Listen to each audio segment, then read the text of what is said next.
저희는 이제 오늘부터 고린도전서를 함께 볼 텐데요. 이 고린도는 폭이 6.4km 정도 되는 좁은 지역에 위치한 도시라고 합니다. 그리스도의 남부와 그리고 그리스의 남부와 그리스의 여러 지역과 또 북쪽의 나라들을 연결하는 그런 곳에 있는 고린도는 무역과 상업이 번창하는 도시가 되었습니다. 그리고 대부분의 번창한 그 항구 도시가 그러하였듯이 이 고린도는 그 번창한 만큼 방탕한 그런 도시였습니다.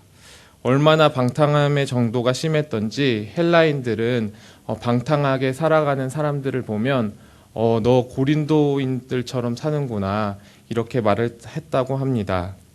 바울은 2차 전도 여행 도중에 이 고린도 지역에 머물렀고 교회를 개척해서 1년 6개월 동안 복음을 전했습니다. 그리고 이후에 그는 다시 전도 여행을 떠났고 몇 년의 시간이 지나서 에베소에서 이제 바울은 이제 고린도 교회에 대한 소식을 접하게 되었는데요. 이 상인 근로의 가문을 통해서 소식을 접한 고린도 교회는 바울의 마음을 낙심하게 하는 그런 교회 소식이었습니다. 이에 크게 낙담한 바울은 그 문제들을 해결하고자 편지를 쓰는데요. 이 편지가 바로 고린도 전서입니다. 고린도 전서는 고린도 교회에 있는 교인들에게 안부를 전하고 그리고 하나님께 기도를 하면서 시작이 됩니다. 그런데 이 인사말이 가지고 있는 특이점이 있습니다. 바울이 고린도 교인들에게 분명히 자신이 실망하고 있는데도 불구하고 하나님께 감사하고 있다는 점입니다. 우리 4절을 함께 읽어보겠습니다. 그리스도 예수 안에서 너희에게 주신 하나님의 은혜로 말미암아 내가 너희를 위하여 항상 하나님께 감사하노니. 우리는 하나님께 감사하는 마음을 쉽게 접어버립니다. 어떤 잘못되고 좋지 않은 일을 발견하면 우리는 그 한 측면을 가지고 그 전체를 부정하게 되는 것이지요. 공동체의 잘못된 점을 발견하면 그 공동체 전체를 부정하게 됩니다. 지금까지 하나님께서 이 공동체를 어떻게 이끌어 오셨는지 뒤돌아보면서 그것을 되짚어가는 것이 아니라 모든 것을 다 싸잡아서 비난하고 비판합니다.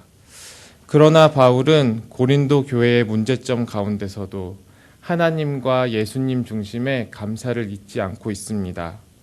하나님의 사람은 실타래가 온통 이렇게 엉켜서 어떤 것이 어떤 것인지 알지 못하는 그 와중에서도 하나님의 일하심의 흔적을 찾아서 감사할 수 있습니다.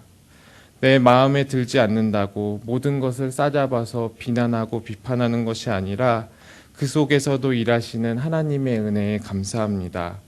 그리고 신실하신 하나님께서 결국에는 그 공동체를 견고하게 끝까지 세우실 것을 믿고 감사할 수 있습니다. 우리 8에서 9절을 함께 읽어보겠습니다. 주께서 너희를 우리 주 예수 그리스도의 날에 책망할 것이 없는 자로 끝까지 견고하게 하시리라. 너희를 불러 그의 아들 예수 그리스도 우리 주와 더불어 교제하게 하시는 하나님은 미쁘시도다. 이처럼 바울은 하나님과 그리고 예수 그리스도의 중심으로 그에게 집중했지만 그 고린도 교회 사람들은 사람에게 관심을 두었습니다. 지난 날 동안 고린도 교회 안에서는 하나님이 은혜를 주심으로 모든 말과 그리고 모든 지식에서 풍족하였고 그리고 많은 은사를 받은 사람들이 교회 안에 많이 생겨났습니다. 그러나 많은 지식과 은사들은 영적인 엘리트주의를 낳았습니다. 특별한 사람을 향한 그런 엘리트주의는 교회를 분열하게 만든 것입니다.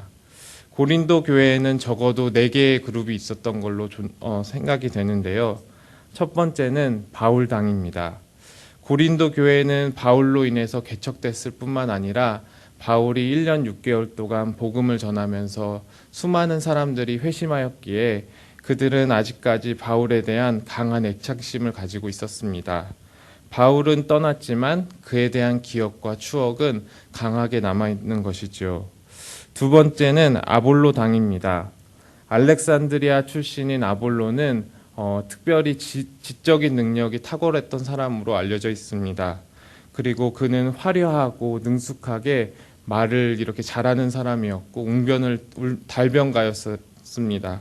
그래서 그의 마음을 움직이는 설교를 하는 이 아볼로에게 많은 사람들은 관심을 가지고 있었습니다. 세 번째는 베드로 당입니다. 베드로는 유대 그리스도인들을 대표하는 상징적인 인물입니다. 그래서 아마 이 베드로가 이 고린도 교회에 한번 이렇게 방문하였을 때 그와 같이 유대교에서 넘어온 그 유대 그리스도인들은 강한 동질감을 느꼈고 베드로를 향한 파벌이 만들어졌을 것입니다. 마지막으로는 그리스도당입니다.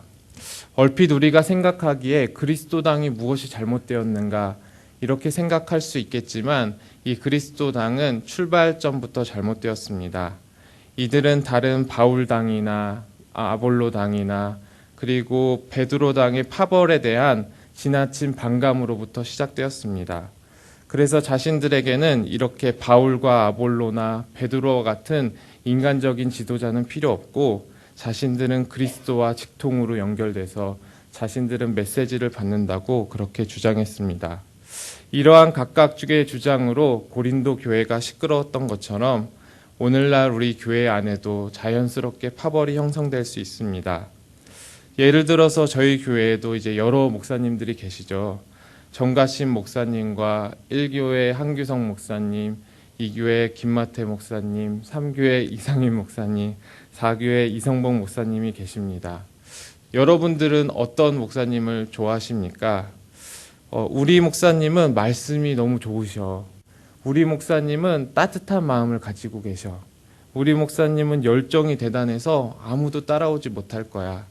우리 목사님은 정말로 온유하신 분이셔. 물론 성도님들마다 가지고 있는 그 성향이 잘못된 것은 아닙니다. 내 몸에 잘 맞는 옷이 있듯이 내 성향에 잘 맞는 목사님들이 존재합니다. 그러나 자신의 성향을 가지고 무리를 만들어서 그리고 무리 밖에 있는 사람들을 배척하고 그들을 이렇게 비난하는 태도는 잘못된 것입니다. 바울은 아굴라와 브리스길라를 통하여서 아볼로에게 깊은 영향을 주었습니다. 그리고 갈라디아서를 보면 바울과 베드로는 서로 존중하는 사이였습니다. 베드로는 유대 그리스도인들의 대표였고 바울은 이방 그리스도인들의 대표였지만 그들은 서로의 복음에 대해서 존중했고 또 그들을 서로에게도 사도라고 인정하고 있었습니다. 그러나 그들을 추종하는 이들은 오히려 나는 누구에게 속한 자라면서 서로 갈라져서 분쟁을 하고 있는 것입니다. 고린도 교회는 하나님께서 세우시고 하나님께서 이끌어 가시는 하나님의 교회이지만 어느덧 사람의 교회가 되어버린 것입니다. 이처럼 교회에 하나님 없음은 수많은 분열을 낳고 최근 한국 교회의 모습에서도 찾아볼 수 있습니다. 주위를 둘러보면 뉴스를 보면 수많은 교회들이 이 갈등으로 문제를 일으키고 있습니다. 장로님을 추종하는 파들이 있고 또 그리고 담임 목사님을 추종하는 파들이 있습니다. 원로 목사님을 추종하는 파가 있고 현재 담임 목사님을 따르는 자들이 있습니다. 아니면 두세 사람을 중심으로 교인들이 나누어져서 다투기도 합니다. 주일에 예배당을 서로 차지하겠다고 막 싸우고 서로 또 못 들어가게 하겠다고 폐쇄를 시키기도 합니다. 상대편이 모일 때 그 가운데 소화기를 터뜨려서 아수라장을 만들기도 하고 서로를 향해서 인신공격하기를 두려워하지 않습니다. 너무나도 슬픈 교회의 현실입니다. 교회는 그리스도의 몸이기에 교회를 갈라놓는 일은 그리스도를 갈라놓는 것과 같습니다. 이 모든 것은 교회가 하나님이 아니라 사람 중심으로 돌아가고 있기 때문입니다. 은영중 우리 마음에도 사람 중심적인 신앙들이 존재할 수 있는데요. 제가 어릴 적에 안산 동산교회를 출석했습니다. 집회가 끝나고 자녀들에게 이렇게 안수기도하는 시간들이 종종 있었는데요. 동산교회는 사람이 많다 보니까 이제 목사님들이 쭉 이제 강대상에 서 계시고 이제 부모님과 그리고 자녀가 함께 이제 나아가서 기다리고 있으면 목사님들 중에 한 분이 오셔서 이제 안수 기도를 해주시는 겁니다. 그러면 이제 어릴 적 기억에 저희 어머니께서 저를 붙드시고 이제 담임 목사님께 안수기도를 받게 해주시겠다고 막 이리저리 막 이렇게 손을 붙들고 이리저리 돌아다녔던 그런 기억이 있습니다. 부모의 마음이 담겨져 있는 작은 예지만 우리의 신앙 가운데서도 사람 중심적인 신앙이 있을 수 있다는 것입니다. 유명한 목사님께 세례를 받았다고 능력 있는 그리스도인이 되는 것이 아닌데, 어느 시골교회 목사님께 세례를 받았다고 교인으로서 인정 못 받는 것이 아닌데 말이죠. 예수 그리스도의 이름으로 받는 세례는 나에게 세례를 준 목사님의 이름으로 목사님의 이름이 아니라 예수 그리스도의 사람이 되었다는 선언인데도 우리는 누구에게 세례를 받았는지가 굉장히 중요합니다. 목사님께서 가정신방을 왔는데 담임 목사님 없이 부목사님만 이렇게 혼자 오시면 서운한 마음이 듭니다. 부목사님께서 부목사님보다 담임 목사님께서 우리 가게에 오셔서 이렇게 개업할 때 축복 기도를 해주셨다면 우리 가게가 좀 더 잘 됐을 것 같은데라는 마음도 듭니다. 우리도 모르게 사람 중심적 신앙의 유혹에 물들지 않았는지 점검을 해야 합니다. 말씀을 맺도록 하겠습니다. 바울은 오늘 고린도 교회에게 말씀합니다. 형제들아, 내가 우리 주 예수 그리스도의 이름으로 너희에게 권하노니 모두가 같은 말을 하고 너희 가운데 분쟁이 없이 같은 마음과 같은 뜻으로 온전히 합하라. 하나님은 우리를 한 몸으로 부르셨습니다. 한 몸은 하나의 고백을 하고 한 마음을 품고 한 뜻을 가지는 함께하는 공동체입니다. 한 분 하나님을 섬기는 하나의 공동체로 우리를 부르신 것입니다.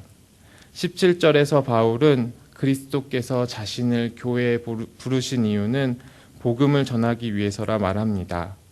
교회가 건강해지기 위해서는 끊임없이 복음을 전하고 들어야 합니다. 복음이 왜곡될 때 교회의 본질이 위협을 받고 공동체가 분열될 수 있습니다. 사람의 지혜와 말을 의지하지 않고 하나님 은혜의 복음, 그리스도 십자가 복음을 전해야 합니다. 사람이 아니라 하나님 중심으로 돌아가야 합니다. 교회 공동체에는 내 이름이 아니라 예수 그리스도의 이름이 기억되어야 합니다. 하나님의 교회는 세월이 갈수록 특정 어떤 교인들의 이렇게 부각을 나타내고 드러나는 것이 아니라 예수 그리스도가 점점 더 드러나야 합니다.